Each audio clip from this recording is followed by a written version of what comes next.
Olá, eu sou o Lorival Santana, você está no Earth News Terra e nós estamos com a Dandara Queiroz, a modelo indígena, Miss Mato Grosso do Sul, que nos dois últimos episódios deu uma aula para a gente de experiência, de existência, de vivência do percurso de uma jovem indígena. Se você não viu ou não ouviu os episódios anteriores, procure Earth News Terra no YouTube ou no seu aplicativo favorito de podcasts.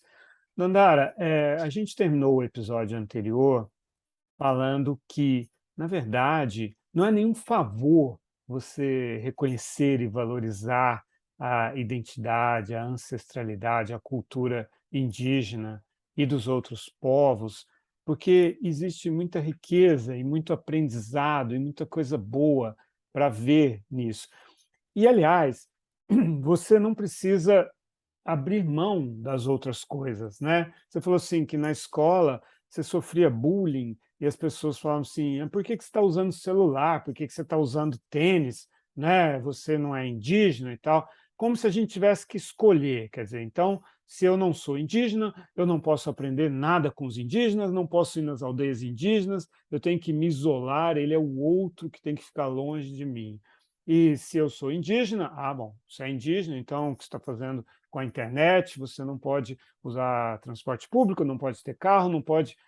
É louco, é o pensamento binário, né? Assim, ou uma coisa ou outra, não pode aproveitar, é uma rigidez, É, né? Você, como é que você lida com isso no dia a dia? Você tem conseguido sensibilizar as pessoas, explicar essas coisas para as pessoas? Como é que é no Brasil de hoje?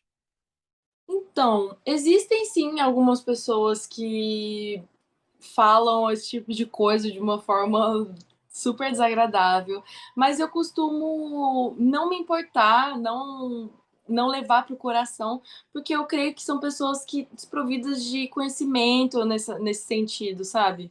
Mas após muitas conversas que eu tive com a Moru Itamirim, que é considerada assim, uma pessoa que eu admiro muito, que me ensina muito em relação à minha cultura, ela tem uma forma diferente, até de muitos povos originários brasileiros, de lidar com esse tipo de situação. Ao invés dela responder essas ofensas, né, tecnicamente, com outras ofensas, ela responde tudo com muito carinho, muito amor, com explicação, com diálogo. É, ela fala assim que as nossas armas não são as nossas flechas, as nossas lanças, são o nosso amor, o nosso carinho, a nossa compreensão, nosso coração aberto que a gente pode ter com as pessoas que não são indígenas, porque a gente não vai ter poder de voz, a gente não vai ter chance se a gente não se unir, todos nós, né? Qual é a chance da população indígena tem de conseguir algo se ela se revoltar contra o resto do país que pensa desse jeito, entendeu? Não há possibilidade. Então, eu admiro muito o pensamento da Itá, que é de sempre ter compreensão, sempre ter paciência, sempre buscar explicar para as pessoas, sabe? Ter carinho, mostrar a nossa cultura, ensinar.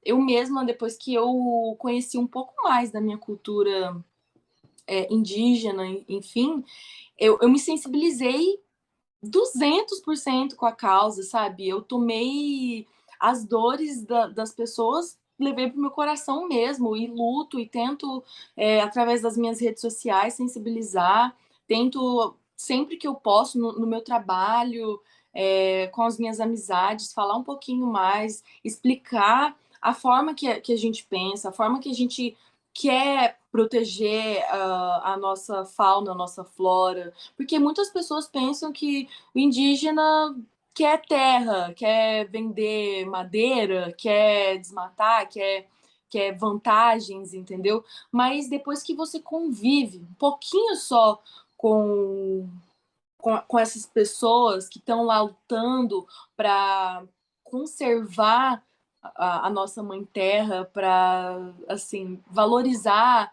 as nossas riquezas, você entende o porquê que a gente está fazendo tudo aquilo, sabe? E não precisa nem de você estar indo até uma aldeia, não precisa nem de você estar conhecendo fisicamente, pessoalmente, os povos indígenas. Hoje em dia, temos muitas plataformas de filmes que têm diversos documentários disponíveis para a gente estar assistindo, para estar entendendo um pouquinho mais da história da origem do Brasil, do que a gente passa, dos preconceitos, da nossa dor, da realidade, muitos artigos, muitas redes sociais para a gente acompanhar, de pessoas que estão falando disso diariamente, fazendo postagens sobre realidade, de vivência, de política, de tudo, sabe? Englobando tudo. É muito fácil hoje ter essas informações.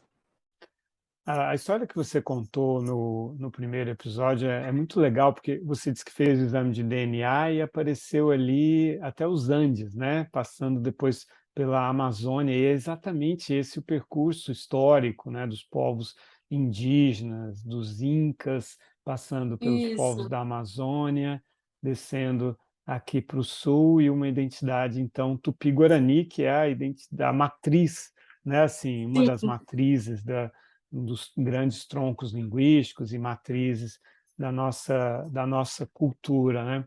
Aqui em São Paulo, não sei se você concorda comigo, não sei se isso é da minha geração ou se ainda dá para sentir isso. Sabe, eu sou de Goiás, eu sou de Goiânia, e lá eu via muitos indígenas na minha infância, porque eu morava perto da Casa do Índio. Era um lugar onde os Ai, indígenas que eram legal. recebidos para quando precisavam de tratamento médico, e eles eram acolhidos nessa casa, que era uma casa do Estado mesmo, sim.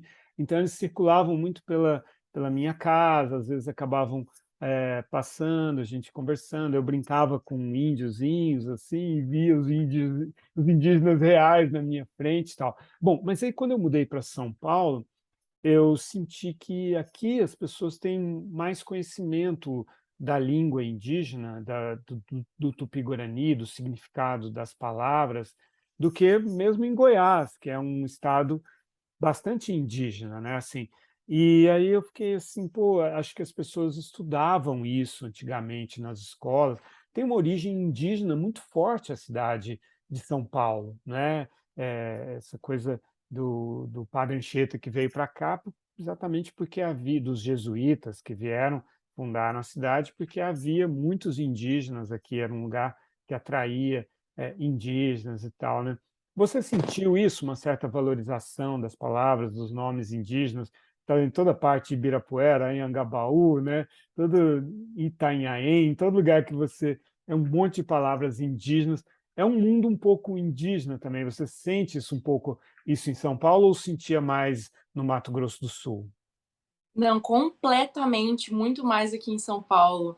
Eu não sei se é a oportunidade que a gente tem de estar buscando conhecimento, os materiais que a gente pode adquirir aqui em São Paulo, né? É mais fácil, mas tem essa questão também de em Itanhaém, por exemplo, se eu não me engano, existe mais de 15 aldeias só naquela região que a gente frequentou a festa, sabe? Mas não só isso, eu acho que São Paulo, por ser um polo comercial, a cidade das oportunidades, existem muitos povos indígenas de todos os lugares do Brasil que se concentram aqui. Eu fiz amizade com o pessoal do norte, os Funiô, eu fiz amizade com o pessoal Guarani Kaiowá, fiz amizade com, sabe, Guajajara. Então, assim, são várias pessoas que trazem culturas de várias regiões do Brasil. Então, torna, sim, mais fácil a gente obter esse conhecimento. Mas é claro também que eu acredito muito que o interesse das pessoas em estudar isso já mostra uma sensibilidade, um respeito, uma consideração, sabe? A busca pelo conhecimento originário já é uma questão muito legal de se ver, porque em outros estados, no Mato Grosso do Sul, por exemplo, que eu morei por toda a minha vida, é uma Três Lagoas é uma cidade que tem uma floresta, uma fauna, uma flora riquíssima. Existem povos indígenas lá, mas a população não tem interesse nenhum em buscar conhecimento, não valoriza, não respeita, não admira, sabe? É uma coisa assim que tratam com insignificância, infelizmente. É muito louco isso, né? Eu fui outro dia a Manaus, pela enésima vez, fui muitas vezes a Manaus, e mesmo em Belém você sente que você está no meio da floresta, mas parece uma cidade como outra qualquer, parece que a cidade, né, assim, ela não vive muito o mundo indígena, o mundo da floresta, ela quer ser uma cidade como as outras, quando ela poderia ser uma cidade muito especial, né? Mas isso É. falou me lembrou que eu fui outro dia num estudo, não era estudo do meio, era uma festa de família da escola da minha filha, de 3, que você conheceu, a Tarsila, de 3 anos, Uhum. e tinha um indígena lá, e aí era tipo um estudo do meio ali, ele dando uma aula sobre cultura indígena. E ele é um pancararu de Pernambuco, e aí ele me falou de uma aldeia multiétnica que reúne povos do Nordeste em Guarulhos, aqui em São Paulo, né? Gente, olha, não conhecia. Chama Filhos dessa Terra, chama-se a aldeia multiétnica. Então, Olha que legal. São Paulo então tem isso Nossa, também. pertinho, né? Eu estou super afim de visitar lá, de conhecer. E aí é aquilo, né? Assim, São Paulo atrai pessoas do Nordeste para vir, isso que você estava falando antes, né? Para vir trabalhar, atrai os indígenas também no Nordeste que acabam se Traz encontrando. cultura de todo lugar, cara. É É, incrível.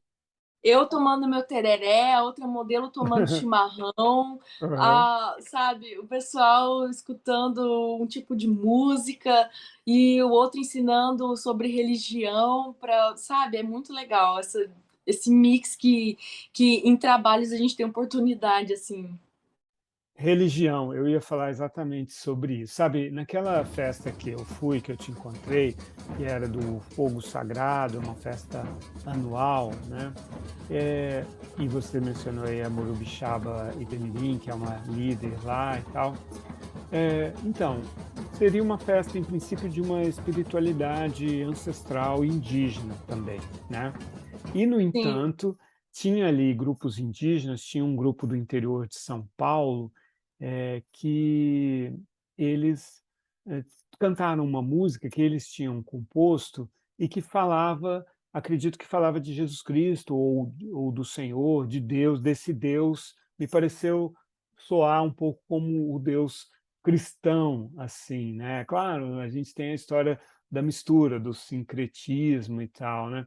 Agora, do que eu conheço da espiritualidade indígena, ela é diferente no sentido de que a natureza e a espiritualidade, elas não estão separadas, né, assim, não. e uma coisa que caracteriza a visão ocidental, a experiência do sagrado, no Ocidente é que, o que é espiritual, o que é divino, é transcendente, está separado, está acima do que é material, do que é a natureza e tal, né.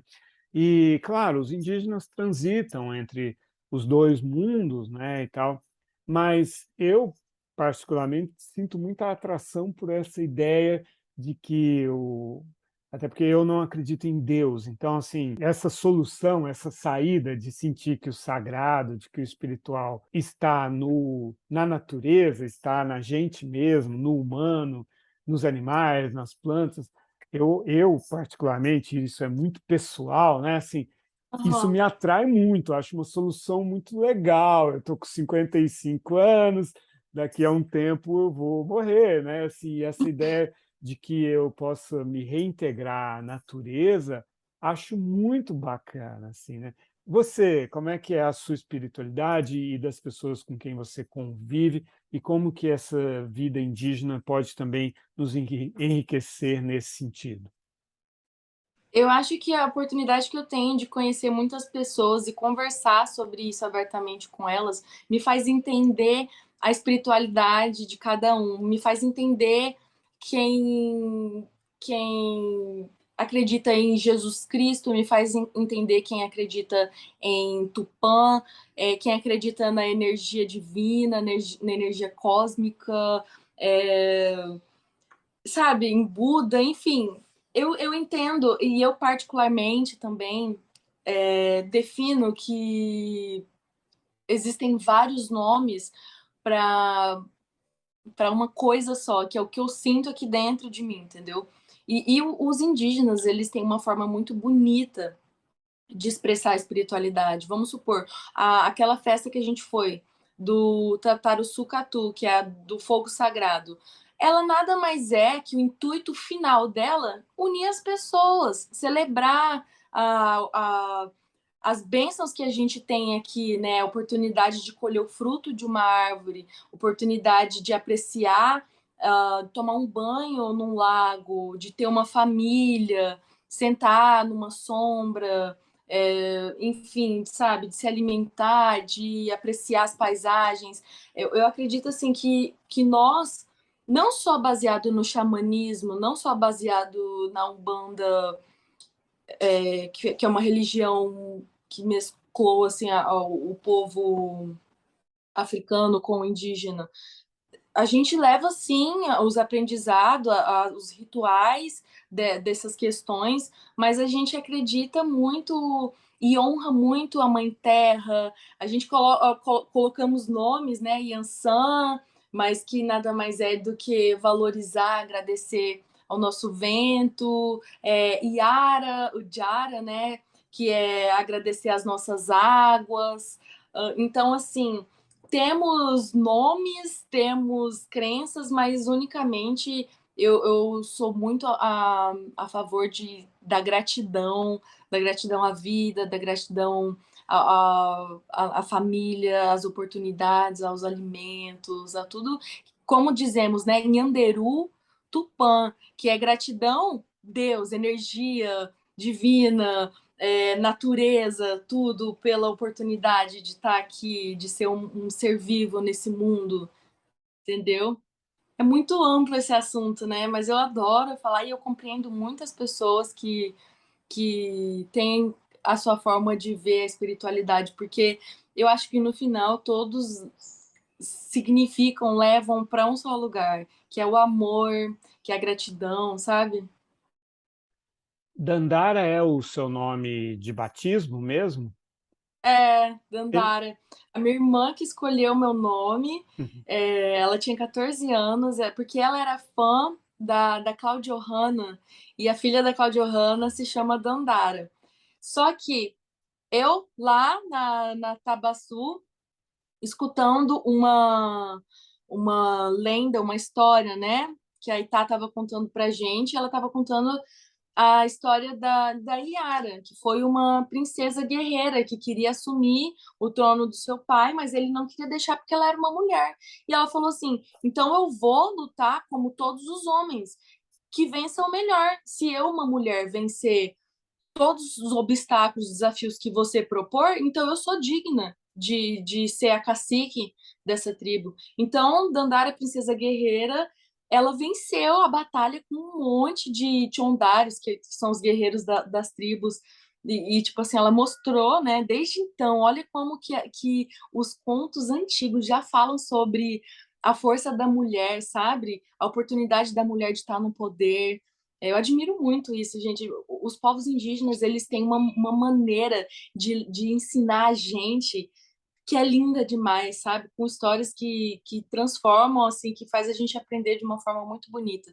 Então, ela contou toda essa história, ela falou sobre a princesa guerreira e depois ela falou que significava que vem de origem Ujara, que é Iara. Então, assim, Dandara é de origem africana, que significa princesa guerreira, que foi esposa de Zumbi dos Palmares, que foi uma mulher que lutou muito, sabe, pela liberdade dos escravos, que morreu lutando, enfim. Então, eu notei essa união, esse significado de princesa guerreira em Tupi-Guarani, que é o Diara, e em africano, que é Dandara. E até tem uma semelhança, né, de Ara, Diara, Dandara.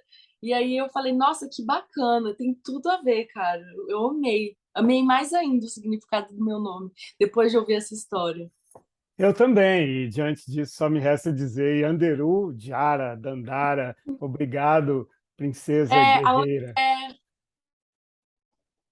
Auetekatu, que a gente fala que é muito obrigado, né? Nhanderu é uma saudação. Nhanderu é porque assim, as palavras indígenas elas têm uma única palavra, significa muitas coisas. Nhanderu é uma forma de agradecer a tudo que foi proporcionado para a gente aqui no planeta Terra, a nossa mãe Terra, a fauna e flora e tudo que a gente tem aqui. E o Aueté nada mais é, vamos supor, eu vou falar para você, Lorival, Aueté Catu. Obrigado por ter me convidado, obrigado por ter me dado poder de voz, obrigado por me compreender, por conversar comigo, pela troca de conhecimento. É uma assim, sabe? Não é só obrigado. É isso tudo, é um obrigado que vem do coração, é tipo assim, muito obrigado, sabe? Uhum. Então, o Aueté Catu significa isso. Auetekatu, então, Dandara. Aueté Catu. Um abraço, parabéns pelo Um seu trabalho abraço. e pelo seu testemunho. Muito obrigada pela oportunidade de estar aqui com vocês, de estar podendo falar um pouquinho, de poder ser ouvida, de aprender, de ensinar, enfim. É isso aí, estamos aprendendo e ensinando na nossa jornada. Até a próxima, Dandara, a gente continua se Até, falando. tchau, tchau. Tchau, visitem a Dandara nas redes sociais. Você está no Instagram, principalmente, né, Dandara? É Dandara J. Queiroz, o meu Instagram. É isso aí. Um abraço. Beijo!